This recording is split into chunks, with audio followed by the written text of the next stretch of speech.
Welcome to Stitching with Cindy Botts. Today's project is the Easy Peasy 4/4 bag. This is a great bag for a grocery shopping. I know some of the stores still want you to bring your own bags in. This is a great bag for taking your shoes with you when you go to church or to work and you're wearing boots in the winter. It's a very nice, simple bag. Very streamlined, quick, easy for making for a Christmas present, Mother's Day gift, birthday item. 4/4, and that's it. No leftovers, and you use all the pieces. So let's get started. The 4/4 Easy Peasy bag. Now I've been using in this series, and I hope you watched some of the other videos. The project name is at the top and the date. I've been using this Design a Bag worksheet. I have not figured out how to put a PDF into the description, but if you email me, I will send you this Design a Bag worksheet. And it just goes through all of the steps of planning and designing your own bag. Starts off with the style, and I've just highlighted traditional and lined. I'm not doing the quilted in this bag. The shape choices, square, rectangle, other, it's going to be a square. The materials, do I want to use canvas or do I want to use a cotton fabric? I'm choosing cotton. The number of fabrics, I'm going to use 2. It's going to be yellow and a very coordinated, fun print to go with it. It's going to be a medium-sized bag, so I just highlighted medium. Your choice is small, large, extra large. You can write in extra small, whatever. The design is plain. There's no pockets on the front, the sides, or on the inside. It is just a plain, simple, streamlined bag. The sides are going to be part of the front and back when I cut it. And so I could skip the bottom measurements, the pocket measurements, the handles. I'm going to cut it 4 inches by 18 inches. And the closures are going to have none. The lining is going to be the same as the same cutting as the outside, and there's going to be no interfacing. And then down here I have a space for cutting measurements and including seam allowances. So the body of the bag, I'm going to cut 4 pieces that are 17 by 17 square, and that's going to leave me with 4 strips that are 4 inches by 18, and we're going to use those also. So I find that this little worksheet is very helpful when I'm planning out a bag. It helps me remember the measurements when I want to make a duplicate bag. It helps me just keep focused and plan what I'm doing. So again, nice little worksheet that I designed, and if you're interested, just email me at the Stitcher's Choice Workspace. That's hard to say sometimes. The Stitcher's Choice Workspace at gmail.com, and I will send you out this worksheet. And then when you're watching my videos, you can just fill in the different measurements and take notes on the side like I have here, and hopefully you'll have a great bag when you're done. So let's get started with the bag itself. Now for the Easy Peasy bag, again, I said it's 4 fat quarters. So I chose my 4 fat quarters, and I chose this really pretty yellow for the lining and this really pretty blue that has yellow and a real fun bright pattern for the outside and the handles.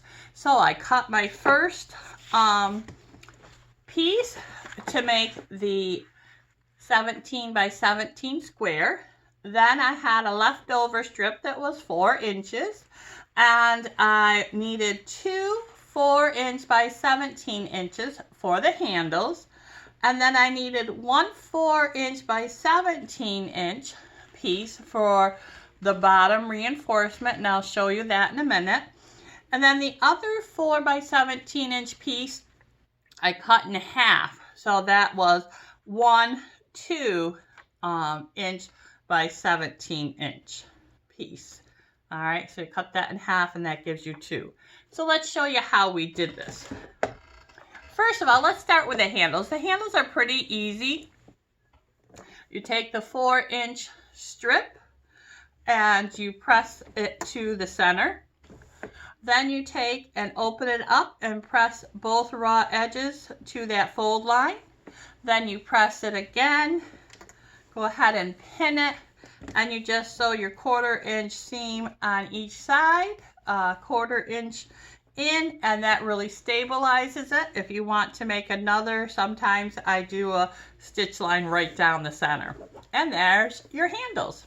Okay, these handles, the attachment method we chose was not to have any fancy hardware. We're just not going to use any rings or anything like that. We're going to put the seam right in the top seam. We're not going to add it on the side.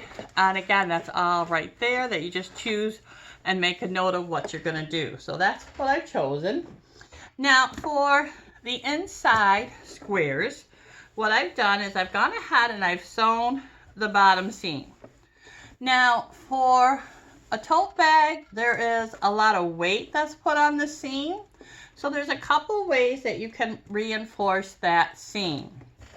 One way is to go ahead and take and make a second line of stitching right here next to it. So do your standard, either 5/8 or 1/4 inch, whatever you're more comfortable with, a 1/2 inch, however, and then run another stitching just a little bit away from it.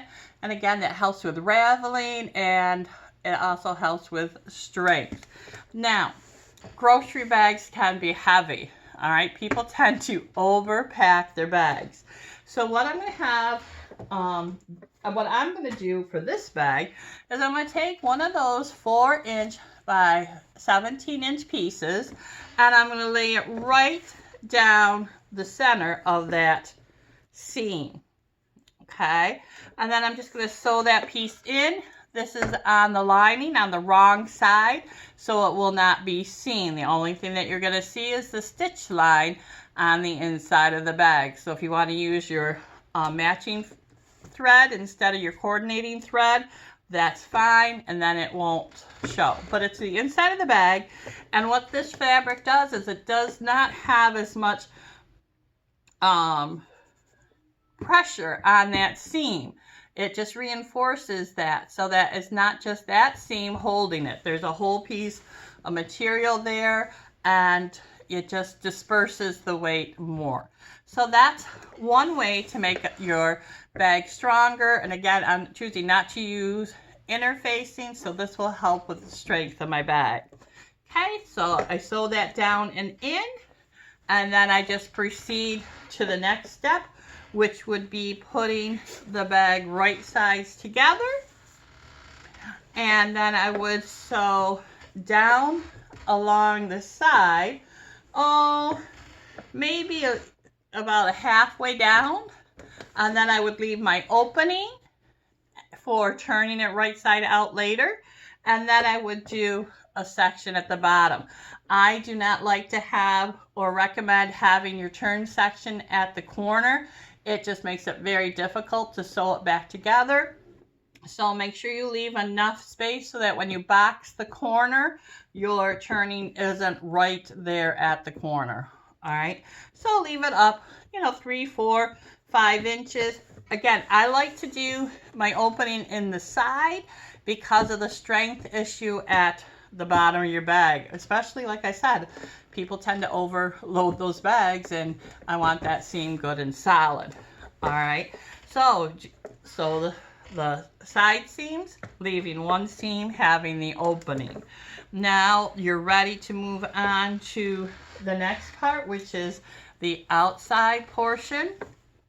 Now this is the other way I'm going to strengthen this bag. Taking the 2-inch by 17-inch piece, I'm going to sew that to the wrong side of my outer fabric. And how this is going to strengthen the bag is that, so when I put on the handles, we're not sewing into one layer of material, we're actually sewing into the two, and that's just going to give the bag some more strength. When the weight is on the handles, it's just going to give that material more strength.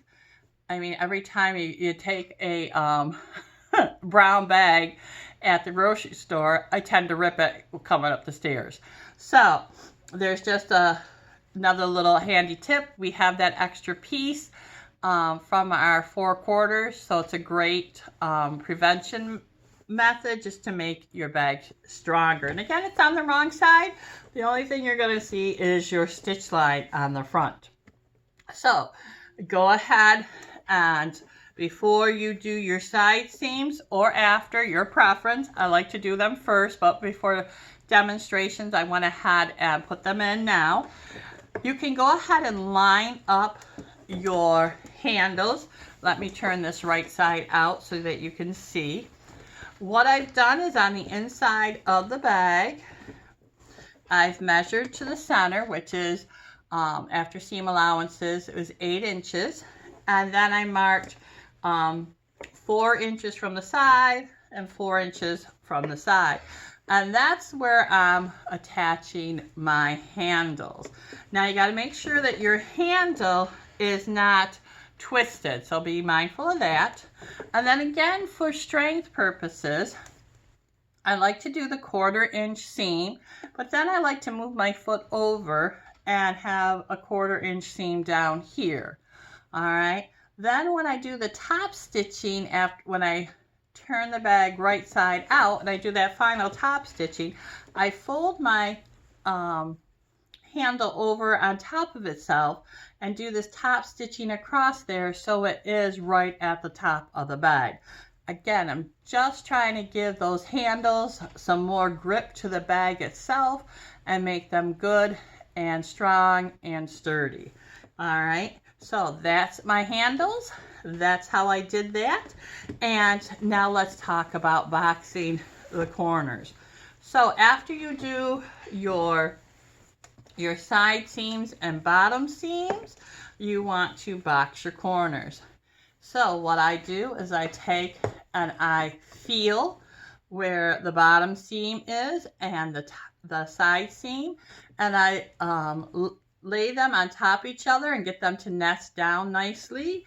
Get a nice flat section, and then you can measure down the distance that you want for your bag. I usually just use a mark on my sewing machine. You can put a piece of tape, however, or you can draw the line on at that measurement, and then you just sew across. Now again, for raveling purposes and strength and durability, I've made one line of stitching where I want it to be, and then I've made up a backup stitching line for any raveling to prevent that. Okay, and then you just simply trim it down, and here is your nice box corner. And again, if you wanted your side wider, you would just come down farther on your bag, and that would give you a wider side. All right, but I don't want my sides too big. I think that's plenty big enough. And you can see how the sides look. Just kind of hold it like that. You can see how wide the side is there from here to here. So that's how wide my side is from here to here. Okay, it's not really that big, but remember, it doubles itself from one side to the other. So be mindful of that. If you want, you know, a 4-inch side, you're going to want 2 inches to the seam and 2 inches on the other side of that seam. All right, so don't get confused there, because you've got to the seam and to the seam. Okay, so that is how you do that part of the bag. Then once you've got both sets of handles on, you've got your side bottom seams in, your boxing done. It's just a matter of putting your bag and your lining together. You're going to want to have your lining and your outside fabric face to face, right sides touching. And then I like to start my pinning at the side. So I would take my 2 pieces with the fabric right sides together, And I would start my clipping or pinning here at the side, go to the other side, then go to the middle, then go to the middle of that section and clip the middle of that section. That just helps make sure that it is really evenly dispersed. The fabric should be the same size, but that really just helps keep it nice and even. Then after you sew that, all you do is pull it right sides out using that hole you left open, and again clip it down. And like I said, I take my seam and fold it over, and in this one I did not do that for some reason, but that's what I plan on doing with the blue one. Is it will be down here, the strap will be, and I will just fold it up so that it'll be coming out. Again, it's a durability strength issue for me. All right, so that you would just top stitch that part, and then you want to go in to your lining and pull out that section that is open, and you just want to kind of finger crease it on that seam. You can kind of see right where it's going to be, and just close up the hole along the side, tuck it back in, and your easy peasy quarter bag is finished. I hope you enjoy this video. Please like and subscribe. I would love to see photos of your project, and you can visit the Facebook group Quilting and Sewing at the Stitcher's Choice Workspace. And if you want to email me, it's the Stitcher's Choice Workspace at gmail.com. Head over to some of my other videos if you're looking for different types of bags that have zippers and pockets. Again, I really like the ease of this one. Makes a great gift, and makes a great gift for yourself too. You have a great night. See you later. Bye.